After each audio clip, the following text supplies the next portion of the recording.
If you have Adobe Photoshop in around 5 minutes, I'm going to show how you can recreate this. The first thing you're going to want to do is load your first player image onto the canvas. And the first thing I'm going to do to the player image is go into camera raw filter. And the main things that I'm looking to do while I'm in here is either decrease or increase the blacks. And right here I decrease it. And then I go over to texture and I increase that just a little bit. And then I just increase the clarity a little bit. After I get out of camera raw filter, I'm going to add his jersey number onto the canvas. And I'm going to change the font of it. And then I'm going to change the color to the same color as the background, which right now is white. And for now, you won't be able to see the number, obviously, because it's the same color as the background. But you will here in a second whenever you put it over the layer of the picture that I just added. And I got both of these pictures from Instagram. So if you want to find high quality pictures, I just recommend going to Instagram. The next thing I went ahead and did was add this rectangle and then grab one of the four corners of it and just drag it in so you can kind of create the curved edges for the rectangle. And the reason I added this, I wanted to make something, or I wanted to add something to make the name pop a little bit more. So I added this and then I slid it behind the layer of the player. And then I changed it to blue right here. And I didn't want to just have his name inside of the rectangle or slightly inside of the rectangle. So I went to Google and I found his signature. And the way that I separate the signature from the image that it's on or the card that it's on, I go over to the selection tool. And then I just draw that rectangle over what I want to keep. And it usually does a better job than that for transferring over. But after I edited the part that I didn't want kept in there, this is what it looked like. And right here, you can tell the signature isn't really showing that much. So I went ahead and added a black and white layer to it and a levels layer. And you want to make sure that the levels layer and the black and white layer is only affecting the signature or whatever you want to edit. And you want to go over to the layers level that you made and you just want to drag the bar all the way to the right or close to all the way to the right. And it will create this darker signature instead of what it was. And I created a gradient layer that I didn't record using the gradient tool.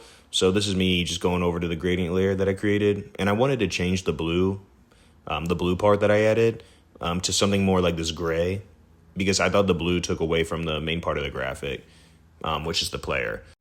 And the reason I copied the gray right here is so that I can go paste it onto the number 14, which will then make it look like there's no separation between the jersey number and the background. And here's what it looks like after making those changes.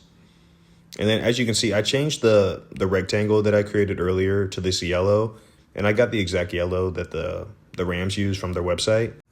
And then after doing that, I just went over to the FX label at the bottom and I added some drop shadow. The next thing that I went ahead and did was go to the picture of the player layer and then create a layer directly underneath it. So you can go over to the brush tool and then change the size of the brush to that oval that I created, something similar to that. And then I always make the brush around like 50 or 60 for smaller pictures like this. And to make the shadows look sort of realistic, one of the ways that I like to do is first start with a smaller brush like I did and create darker shadows underneath the point of contact. For example, like right here, it looks like he's landing on the tip of his toes. So I created those two darker points right there, and then I went ahead and created another layer with a slightly bigger brush just to get the rest of the shadow and lower the opacity lower than the first one that I created. And right here, I didn't really like the look of the LA Rams logo with the colors. I thought the black and white logo would fit the graphic better. So I just went to Google and typed in LA Rams logo black and white, and this is what came up.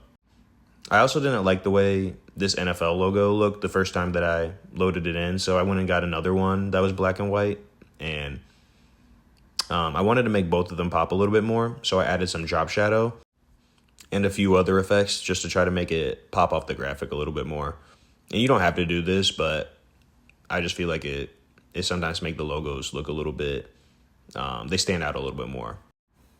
And then I added some font down here in the bottom left of the graphic.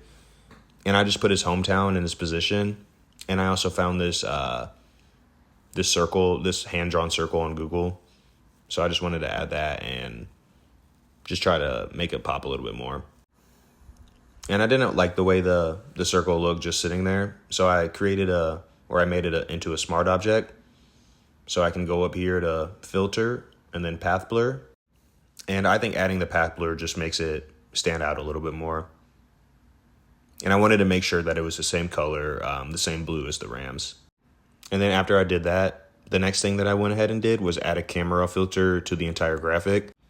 And my laptop wasn't screen recording for some reason whenever I did the final camera filter. So I'm going to just go ahead and show some camera filter settings that you can use to really make your graphic pop. I didn't use these settings right here for this in particular graphic, but I have used them before. And these are from a guy that does this professionally, so they're really good. And if you've made it to the end, thank you for watching. And I would appreciate if you dropped a like and subscribe, as I will be dropping more videos like this soon. Thank you.